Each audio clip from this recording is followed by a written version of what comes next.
Welcome to What We Were Designed For, from Marcus Aurelius' Meditations, Part 1 of 2 on Words of Wisdom. Marcus Aurelius was a Roman emperor of the 2nd century, also known as the last of the 5 good emperors after Nerva, Trajan, Hadrian, and Antoninus Pius. During his 19 years of leadership, Aurelius gained a reputation as a philosopher king. Founding his beliefs on the teachings of Stoicism, the Roman emperor was also diligent in finding his own way of self-improvement. Stoicism is an ancient Hellenistic philosophy that teaches one to accept and surrender to what life brings without seeking pleasure or having fear of pain, and to treat others in a fair and respectful manner. Marcus Aurelius wrote personal notes and ideas on Stoic philosophy and spirituality as a source of guidance for himself. These notes, originally written in ancient Greek, formed a collection called Meditations. This book has been revered by many other philosophers over the centuries and is praised as a real testament to a government of duty and service. Today, we will read a selection from Marcus Aurelius' book, Meditations. We will learn about the philosopher's thoughts on the more valuable aspects of our existence perceived from his wise point of view.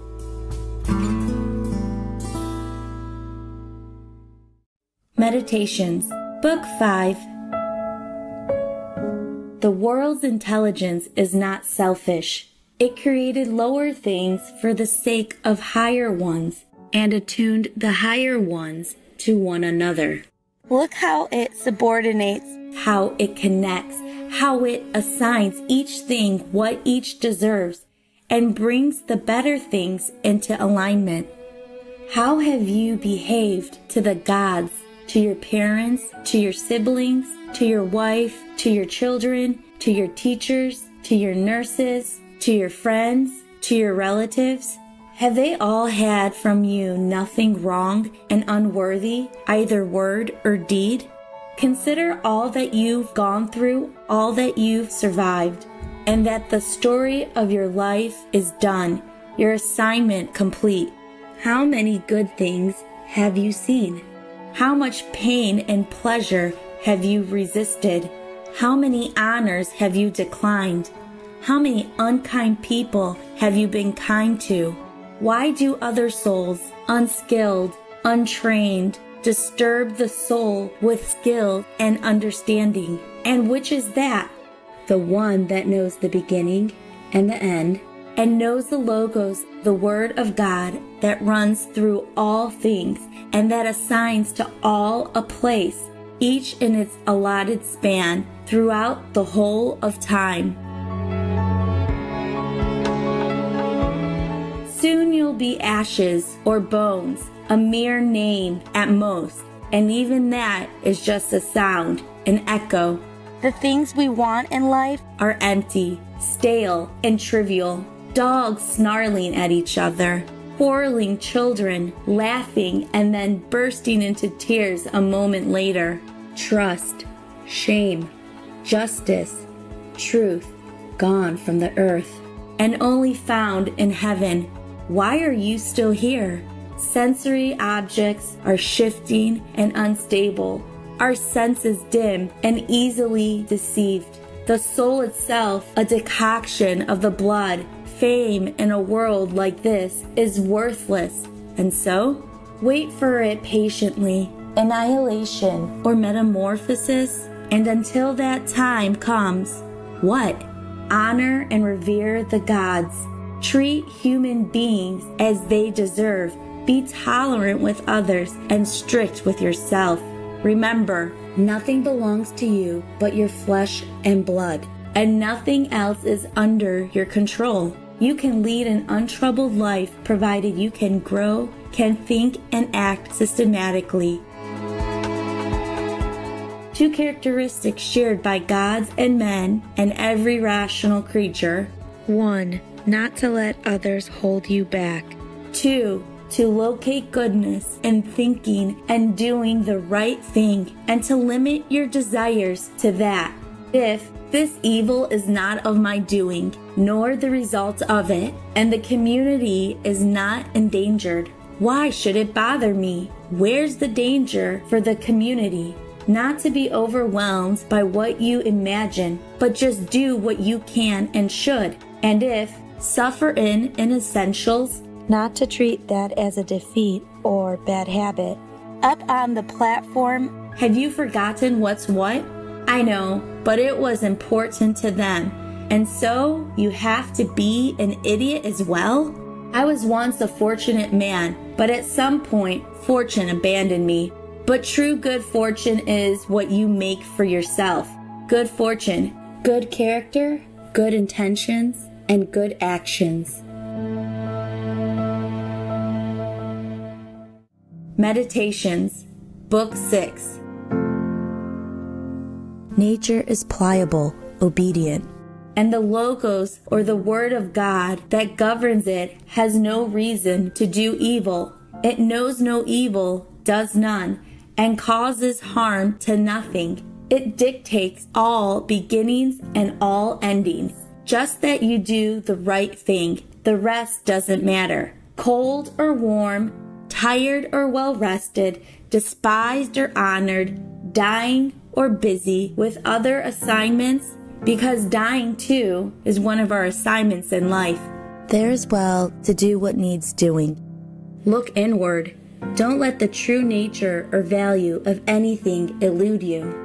Before long, all existing things will be transformed to rise like smoke, assuming all things become one, or be dispersed in fragments. The Logos, or the Word of God, knows where it stands and what it has to do and what it has to work with. The best revenge is not to be like that. To move from one unselfish action to another with God in mind. Only there delight and stillness. The mind is that which is roused and directed by itself. It makes of itself what it chooses. It makes what it chooses of its own experience. Everything is brought about by nature, not by anything beyond it, or within it, or apart from it.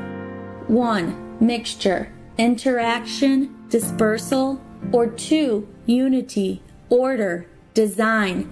Suppose 1. Why would I want to live in disorder and confusion?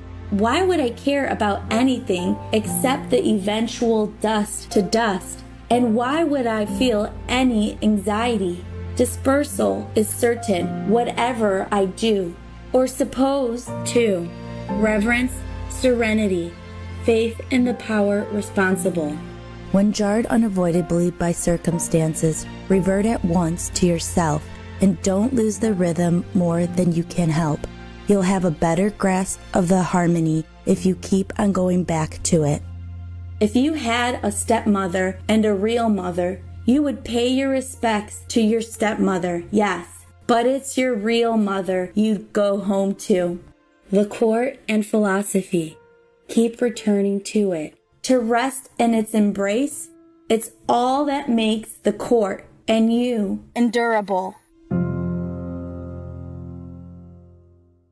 Like seeing roasted meat and other dishes in front of you and suddenly realizing this is a dead fish, a dead bird, a dead pig, or that this noble vintage is grape juice and the purple robes are sheep wool dyed with shellfish blood.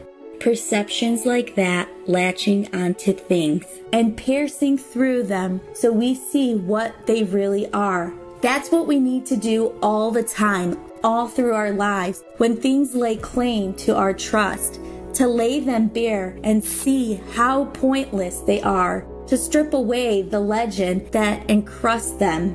Pride is a master of deception. When you think you're occupied in the weightiest business, that's when he has you in his spell. Things ordinary people are impressed by fall into the categories of things that are held together by simple physics, like stones or wood, or by natural growth, figs, vines, olives. Those admired by more advanced minds are held together by a living soul, flocks of sheep, herds of cows. Still more sophisticated people admire what is guided by a rational mind, not the universal mind, but one admired for its technical knowledge or for some other skills. But those who revere that other mind, the one we all share as humans and as citizens, aren't interested in other things. Their focus is on the state of their own minds to avoid all selfishness and illogic and to work with others to achieve that goal. Selfless viewers, we thank you for your kind presence for today's words of wisdom.